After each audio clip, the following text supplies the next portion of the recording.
Hi, I'm Nicola Graham and welcome to Chewing Over High Performance.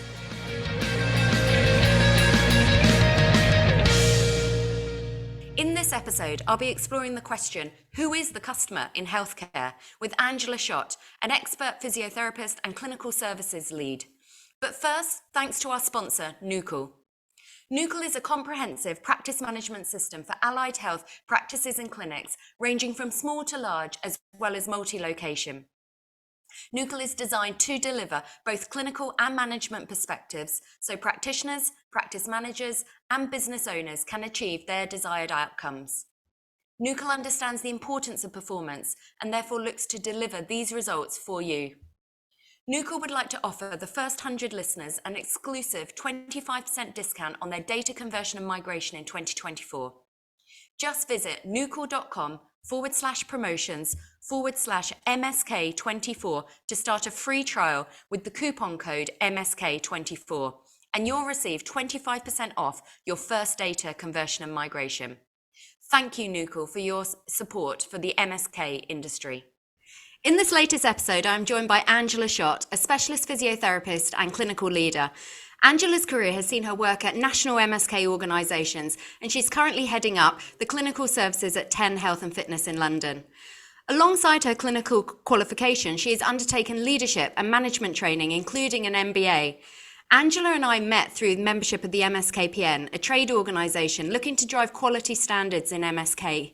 And what is interesting in MSKPN is that there is a wide range of businesses and members, and there are some wide conversations that occur related to the market and the industry. And so Angela and I believe it is really insightful for us to have this conversation, who is the customer in healthcare? Angela, welcome to the episode. And for that kind of question, what would be your response? Oh, thank you for having me, first of all, Nicola, and for the lovely intro. I think it's probably quite unique in the UK. I think it's quite interesting that clients or customers have different ways of accessing services in healthcare. So whether that's through, most commonly maybe the NHS, or whether that's through private medical insurance or medical legal services, or just self-funding it themselves. But I do think the question is more around the route that you access depends on who the customer might be for the service provider. So if you're coming through on more of a contracted route and not self-funding it, the customer isn't necessarily the client that sat in the room with you. And that's an interesting concept to explore for businesses, but also for how clinicians feel in that instance and are able to deliver the best quality of care for the patient, as well as supporting the customer, if that makes sense. Completely. And I think there's a few kind of different aspects to that, isn't there? There's the more complicated the routes and the systems become, the more barriers there are to people accessing healthcare, the kind of, I suppose, aspects around transparency of what that looks like. But also, as clinicians, we would be aiming to treat everyone equitably and the same from the clinical care. But that's not always the case when we have, it can be the case from the clinical, but what becomes how long we can spend with someone or not, that all creates barriers and confusion and I suppose kind of lack of clarity. How do you navigate that?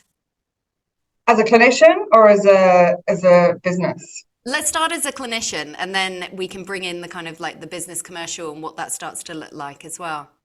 Yeah. I think over the years of kind of your professional clinical career, that's definitely one of the initial challenges that you're approached with is we all have this gold standard service that we should be providing for clients to either achieve their function or just their, an elevated version of their health, right? And unfortunately, sometimes that is constrained by limitations of what we contractually should provide or can provide. In terms of outcome measures when doing contracted care.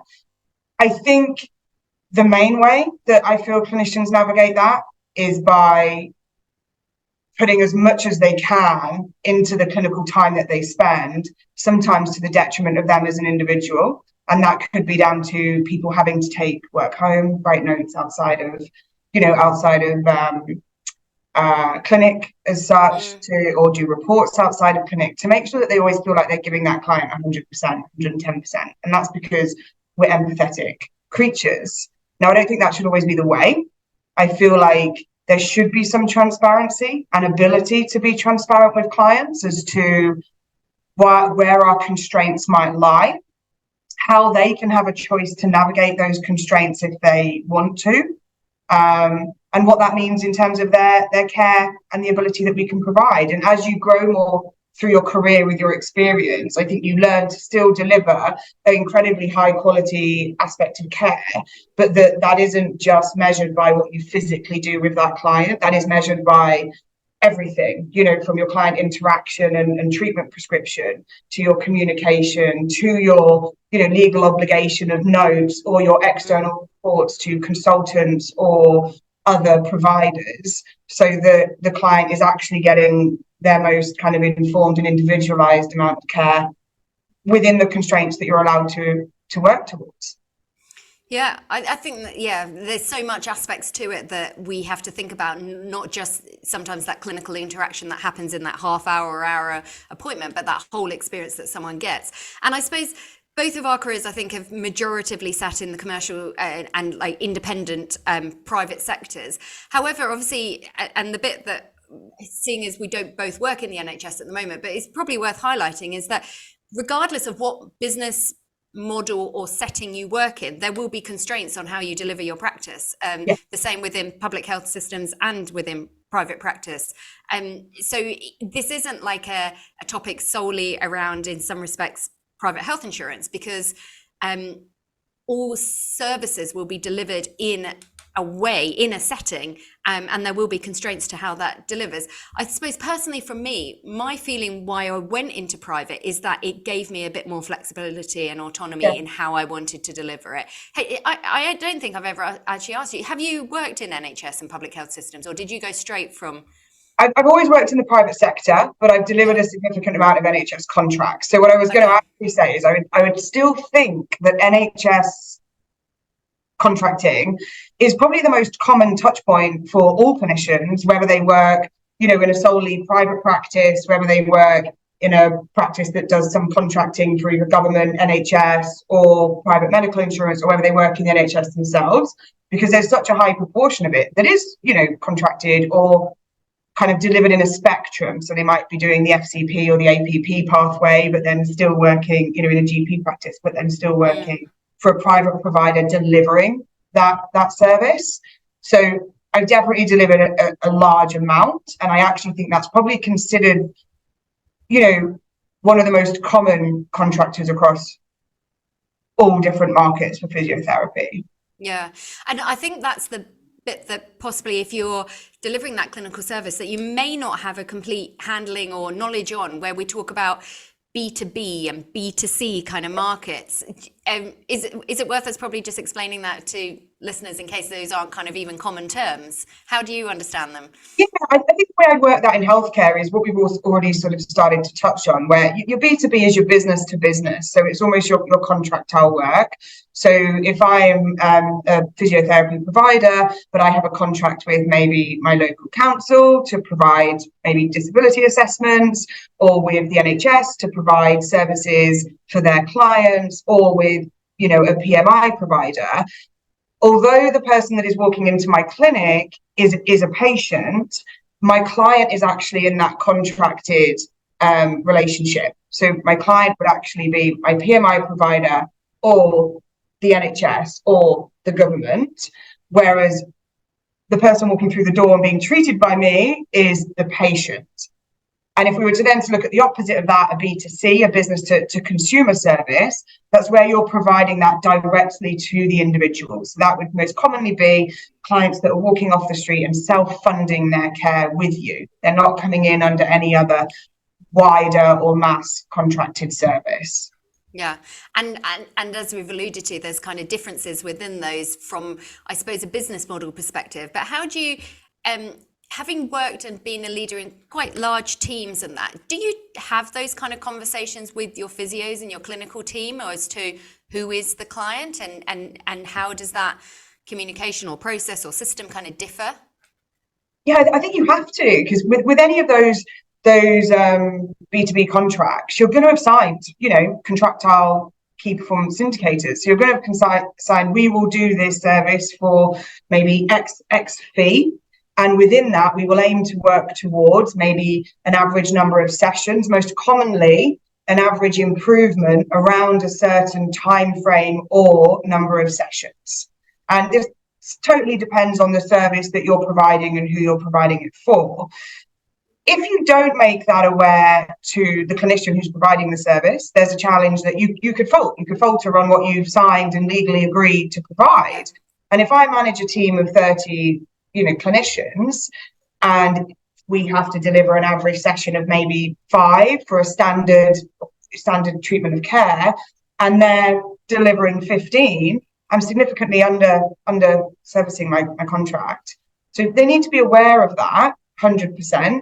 I think the challenge where it really comes is I don't feel, and I might be wrong, but I tend to find we don't have true transparency between that being explained to a client as to what those metrics are that we have to deliver towards, and not even deliver towards, that we have legally signed to deliver towards. Yeah. And that's incredibly challenging because wording in a legal contract is going to be very specific.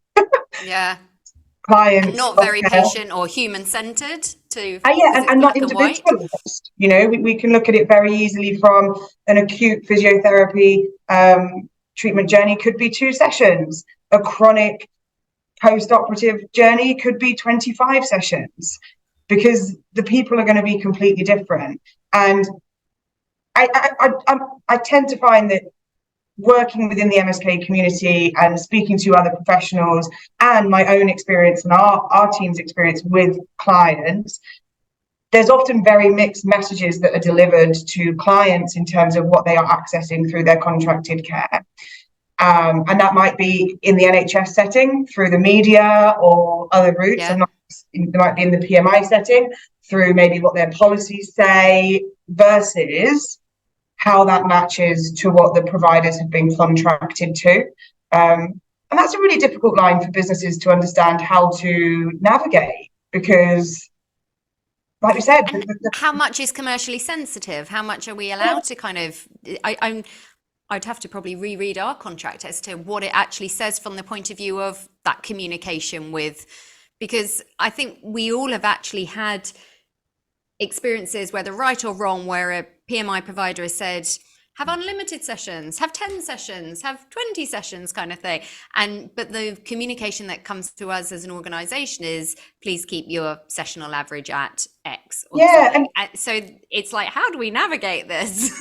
And PMI is a great example of this, right? Because not only are you contracted by the provider, so whoever the private medical insurance person is, they're also going to sell a wide variety of individualized, different priced, and then therefore different access policies. So there might be clients who do have unlimited because of the policy that they have. So not only are you having to navigate this relationship as the service provider for the PMI provider, but you're also navigating this relationship on behalf of the PMI provider from the client.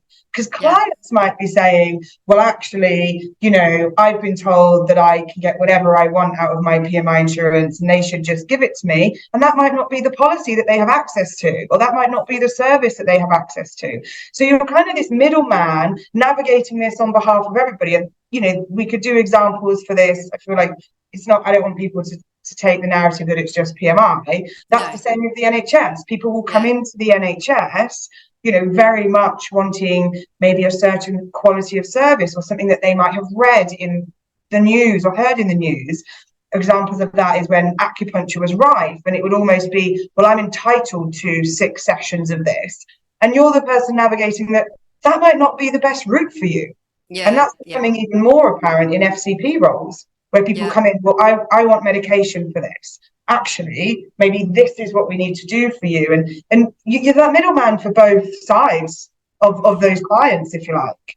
And we can add in even just briefly another layer of complexity to this, which becomes the B to B to C kind of model, from the point of view of quite a lot of these policies, if we just stick on the PMI for a minute before we kind of switch conversation, is they are negotiated by an corporate employer for a large group of employees at the same time. So there is then another middleman of kind of what the employer is looking for, who also again has their own, I suppose, drivers and motivations to keep people at work and make sure that they are healthy, well employees as well. So I suppose it comes down to, and the bit that I'm getting from it is, there's a lot as a practitioner that you have to, or I feel would benefit to understand in these aspects, because it creates context to the clinical service that you're delivering.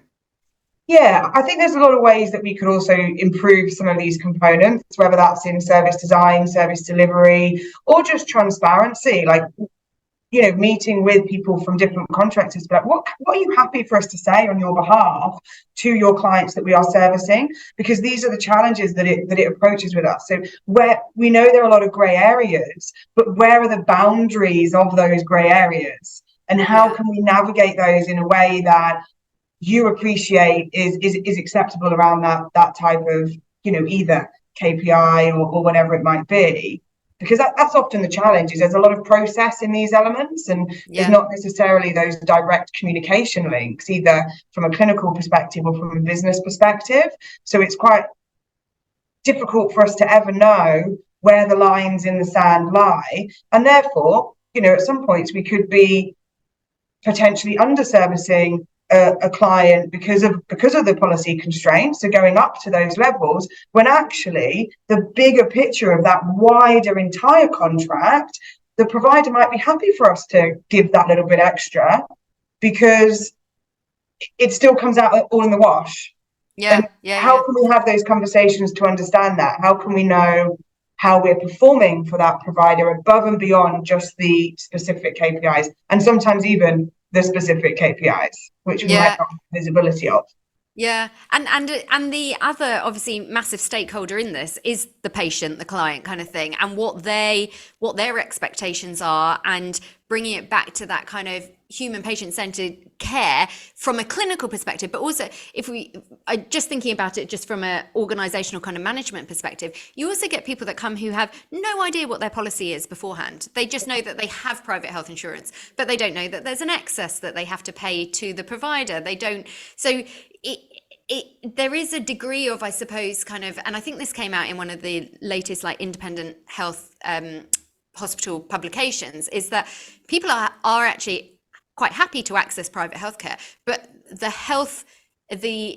the communication, the education about what that system looks like or how to navigate it doesn't really exist, because we have quite a probably relatively unique setting in the UK to have so many different ways you can access healthcare.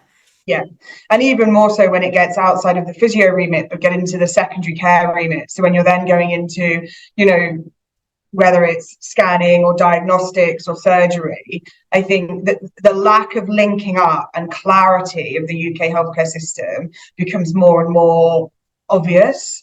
And it's really difficult, I think, for clients to actually, or patients, sorry, to understand the best routes to take, how to take those routes, what it might involve, when to use something, when maybe to not use it if that's not to the benefit of them. It's really, really hard. And all providers are very different.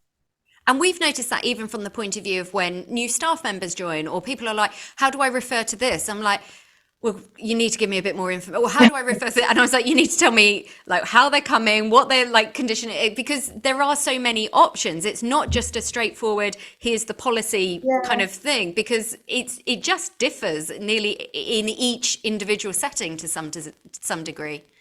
Yeah, and you're seeing a lot of people trying to look at some of these problems and approach them from a tech function as well. I think we might come onto this if we end up talking a bit more about KPIs, right? Because you can see people trying to solve some of these problems. So whether it's systems that link up multiple healthcare communication, whether it's billing systems being built into, you know, note systems and diary systems, or whatever it might be, we're definitely trying to approach them. The challenge is, I think, until we look at our whole healthcare system together and try and create something that is going to work for everything from NHS to private market to PMI. We're just putting a little plaster over that kind of annoyance. We're not really finding a solution. Yeah, yeah. My understanding is quite a lot of your clinical work is like second opinion and Yeah. kind of end up being quite relatively, I suppose, complex conditions because people have been in the system for a while or have had a long going problem. How do you navigate those conditions, which I'm going to make the assumption sometimes need more input, depending if they are coming from, for example, a self-paying route or a PMI route? How do you kind of factor that in when it's not a simple ankle sprain and off they go kind of aspect? Yeah, it's really challenging. In terms of what do I factor in, not really a huge difference to my treatment. I still provide, the best quality of treatment in terms of what I find and what needs to be done. Um, the clinical frustration is often I'm starting back at the beginning, and it's usually the earliest stage of whether that's kind of diagnostic rehab, the more simplistic element hasn't been done. Often, usually, there's a big manual component that hasn't been done. So then people's issues have exacerbated over time as they have irregular joint alignment, mobility, tissue function because we haven't addressed it early on. So from a clinical perspective, that's really frustrating, Nicola, because I'm not finding something that means they're still at this stage and is just that little elevation. I'm having to usually restart. And by that point, they've either come through multiple surgeries or they've come through then with actual the joint above or below causing problems because we've just compounded issues. When it comes down to PMI or other services that they're using, I have a lot of people that have maybe been rehabilitated within the NHS, not got function or have regressed, and then come privately from a consultant more, kind of forceful recommendation because they're ending up back at the consultant saying, should I have more surgery? It's got worse, it's come back. And the consultant saying, no, there's nothing internal. This has got to be your rehabilitation. And sadly, with waiting times, I'm seeing them 3-4 years down the line post-surgery, and they're almost back at day one, if not presenting with multiple injuries. But from a PMI perspective, I then have the added challenge. So those clients, will end up self-funding. Yeah. And really struggling psychologically around their rehab. And that's a lot of what I end up having to deal with is more treatment of where they are psychologically in their journey, because this has been so long. And they're then having these consistent elements of why didn't I do this before, and the effects that they put that upon themselves. That's probably a whole other discussion. With PMI, and then often, they're being rejected further care. So maybe they have been seen by somebody else, and as a result, this might become a pre-existing condition, or a lot of policies will say they don't treat chronic conditions, yet they're happy to maybe do more surgery that isn't needed. And this is where I talk about that industry element. It boggles my mind why people wouldn't invest in that, proper recovery, and how can we measure ourselves to show better outcomes regardless of second opinion, work or who's done it. But they would invest in a multi-thousand-pound surgery that might not be needed. And that's really difficult for clients as well, because sometimes they also end up actually self-funding because the PMI won't fund it because it's not covered anymore. And that's really hard. That's really hard for me because, I don't revel in the fact that, people have to pay to see me privately anyway, let alone do I revel in the fact that they should have accessed these services without having to fund it. But because of the service they previously had, they now can't. So I think there's a few aspects in there, and I think it's quite topical to actually one of the MSK mag articles that went out just a week or so ago, which was basically where's rehab gone, or where is rehab, and how do we, and I know obviously CSP have done quite a few kind of promotions are trying to about rehab works and where is that rehab. So that's a real, it's such a kind of like string to physio's bow, but there's like such an extreme of now how MSK physio is delivered from a diagnostic FCP to then those that want to invest in kind of long-term rehab and S&C kind of programs and functional rehab. I sometimes look at it from kind of an outside physio MSK, that commissioners or insurance companies think, well, what do we do? How do we fund physiotherapy? Because physio becomes the wide arching kind of umbrella, but actually there's so many aspects to it that it's like, how do we start to navigate that narrative as a profession really as well? I think Just a small question. just another 4 hours on the clock. Just a Friday afternoon. I think it's a difficult one. I talk a lot about, I would always take this back to people's perceptions of healthcare and physiotherapy and healthcare. And, because we have the NHS, because we typically train through the NHS, we have a real difficult perception of monetizing healthcare, I think, in the UK. And often what that means is, even with contract work, people maybe start at what should it cost and then work down to, so for that cost, I might be wrong, this might be my opinion, by the way, what can we deliver? Yeah. And rather than flipping it and having an understanding of maybe outcomes, what are we expecting? How do we achieve that? What effect will that have on the client?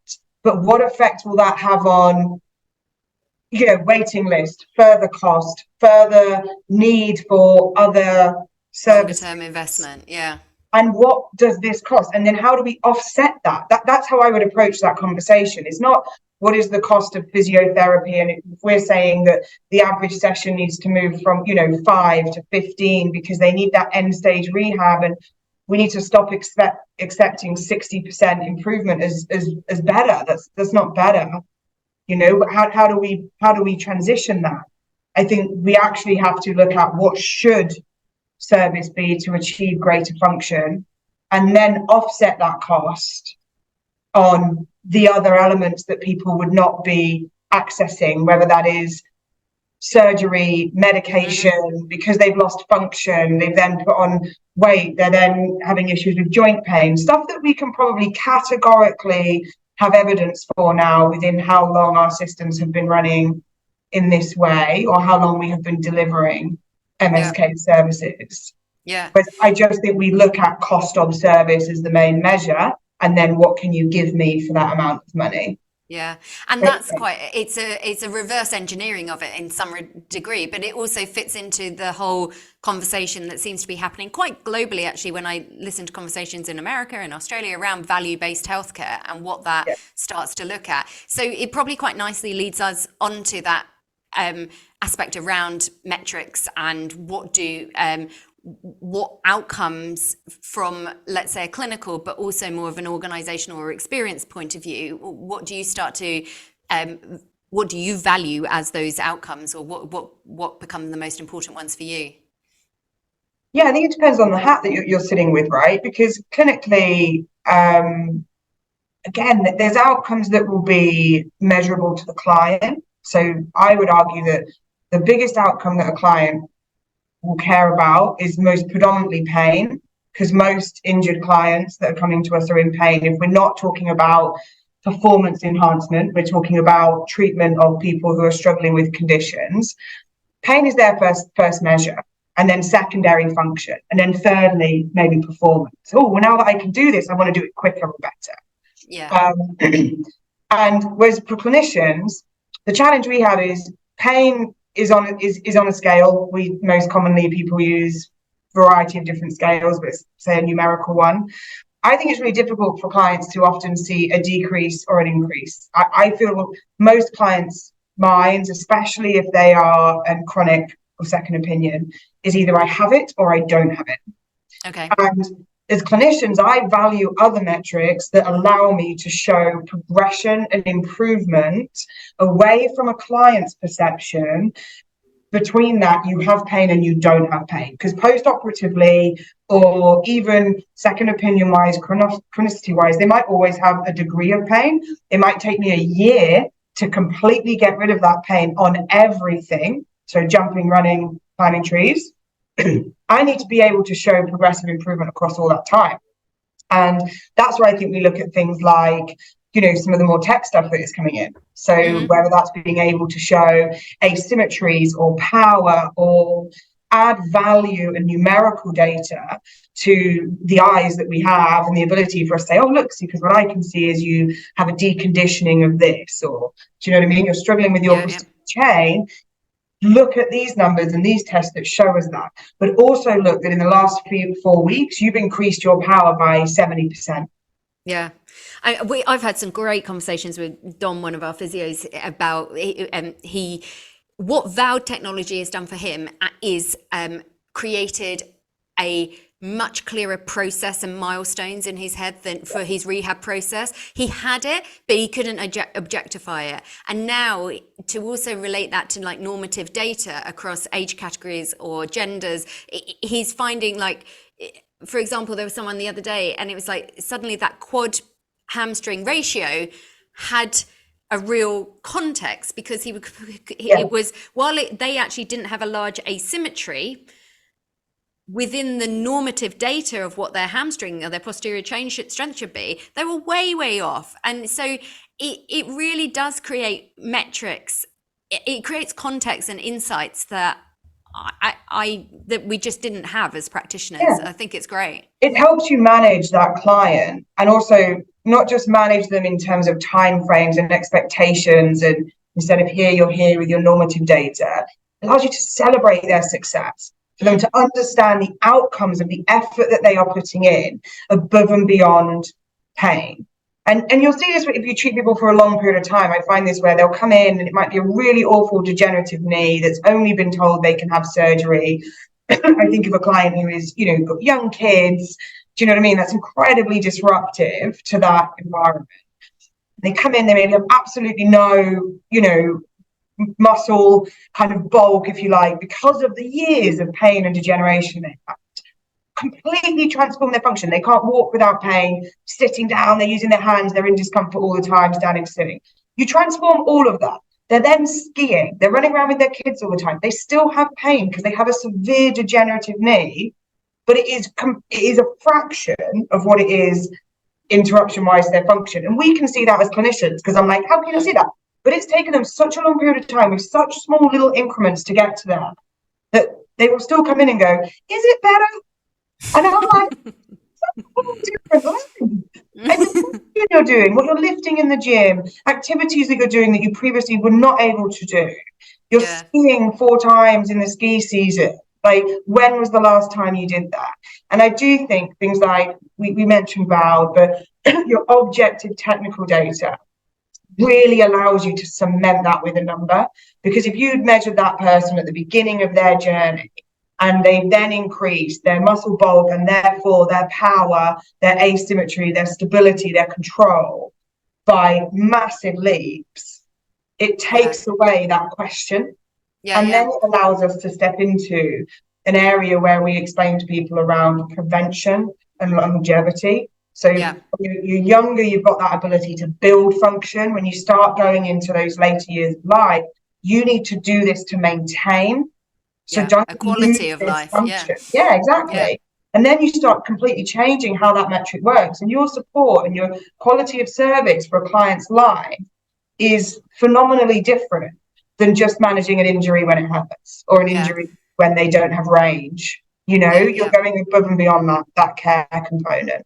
And that's the conversations that we sometimes now end up having with clients is, okay, well, you've reached that goal, like whatever their PSFS, for example, was that they'd set. It's like, what next? What do you want to do next, kind of thing? So if we think about the ecosystem of kind of healthcare, we seem to be getting some practitioner and clinician buy-in to objectivity and some of those clinical outcomes. We're getting consultants who actually are saying, I want to see this data at their 6-week or their 12-week kind of check. What starts to turn the conversation? We need some larger stakeholder also to take an interest, I think, in these outcomes beyond what the traditional, I suppose, forms or subjective, objective data requests have been, for us to be able to demonstrate that value. And I suppose that's where part of MSKPN's work, but hopefully wider, is that the value of what data in MSK care can do. How are you implementing that, or your thoughts on it within the services that you lead? Yeah, I think it's a real difficulty, isn't it? Because as soon as we put something on a pedestal, whatever we wanted to take from that, like they should have perfect asymmetries, they should have this power to body weight ratio, whatever it could be. People are so individualized that we always know there's going to be outliers. And I actually think healthcare and people add in demographics and gender, race, age, depending on, especially with women, as to where they are in terms of their kind of life cycle of whether they're menopausal, perimenopausal, all of that, every single element would need like a different measure. Yeah. Right. And so the more we try standardize these things as there is just one element of where they should be or between these lines. And we've seen that over the years. We've seen that over the years when we look at evidence for practice, whether it's in sport or football, when, it's only ever done or considered around these demographics. And as a result, you then have whole other demographics that are outside of that. And we just kind of ignore them or think, oh, they're just abnormal. So I don't know how we would get a real true, we talk about norms. I think that is something to build up and to be able to actually show, yes, with your gender and age, as it is kind of most commonly now, this is the norm. But how much data would we need? And then even when you think about clinical application, so rehabbing an ACL injury, rehabbing an ankle inversion, there's no way we could standardize that process for clinicians. So someone could get X norm that is 25% above the standard norm, and how do we then encourage that when everybody's allowed to, quite rightly, be an independent practitioner and find their way of getting the best results? It's needed by an agreement of a whole industry. It's needed by an agreement of all the stakeholders that you've touched on, and not necessarily just what can we put on here that just satisfies some components, like a PSFS and an MPS and a global rate of change. And how can we actually agree on maybe overarching metrics and what we should show improvement for? I definitely agree they should still be patient reported to a degree. I think that's really important because that allows an element of their individuality and what care means to them and their injury. And, if we put pain measures on, it's not really a fair metric if the whole clinic specializes in chronic spinal injuries. Or chronic joint injuries. So I think we need proper industry discussion about it, if I'm honest. I don't think there's a silver bullet. I don't think there's one answer. No. And I don't think I necessarily have it. But I think that comes around to kind of that initial part of this question really is who is the customer, but also because there are different customers, the complexity around healthcare. And even from conversations I've had with kind of organizations trying to bring products or services into healthcare or NHS, it's like, oh, well, the NHS is the customer. And it's like, is it? Like, so it is an area that I think I'm glad we've had this discussion to try to kind of, I suppose, navigate some aspects of that. If there was one kind of like leaving point that you could, for the listeners around thinking about kind of who is the customer in healthcare, is there some kind of line or something that you use within your teams that helps people navigate this quite complex area of service delivery? The biggest thing I would say, I think, is be transparent. Be transparent to your customers. I am. Although we have contracts, I do talk about what that involves. And I always link that back to clinical service. So often clients have a appreciation that, well, if this is nice, I want to continue just having it forever. Physios get quite disgruntled with the fact of, I'm not just here as a glorified PT or as a glorified massage therapist, as a glorified this. So I think continually looking to understand what is that client trying to achieve it. When they have achieved it, celebrate them and reward them. Celebrate that they have achieved that with your support so they can be in control of their healthcare. Because that's when you're not going to get people going, well, I just want to keep coming. And then challenge yourself to consistently improve. If someone comes back and they are 90% better, challenge yourself on could they be 100 and what might make them 100%. And we need to stop accepting 60%. Thank you, Angela. As an approval. Be transparent would be my thing, Nicola. Be professionally transparent for your contractors, as in you're managing your client's opinion of that service, and also for your clients and managing your relationship and opinion of the service you're providing. Brilliant. I think we'll leave it there. That's really great insights. I thank you very much Thank you. for your time. Well, that is the end of this episode of Chewing Over High Performance. And it's really insightful for me to have that conversation with Angela, an experienced clinician and leader within healthcare. We touched upon that real key, I suppose, concept around transparency and that feeling that it's probably not always there at the moment. But how do we start to navigate those complex aspects around healthcare, how to involve all stakeholders in that communication, and what does that actually look like going forward? In the next episode, I'll be joined by Josh Catlett, and we're going to be discussing investment in MSK and in healthcare, how to marry those clinical as well as commercial needs, and the trying to bring everyone to the table to try to have that conversation. So if you are a practitioner and maybe your organization has gone through some changes, or you're a leader of business and you're thinking about kind of growth plans and investment, or you're a founder of a startup and you've got a new innovation or new idea, how do you start to get investment and what does that start to look like? I hope you look forward to that conversation.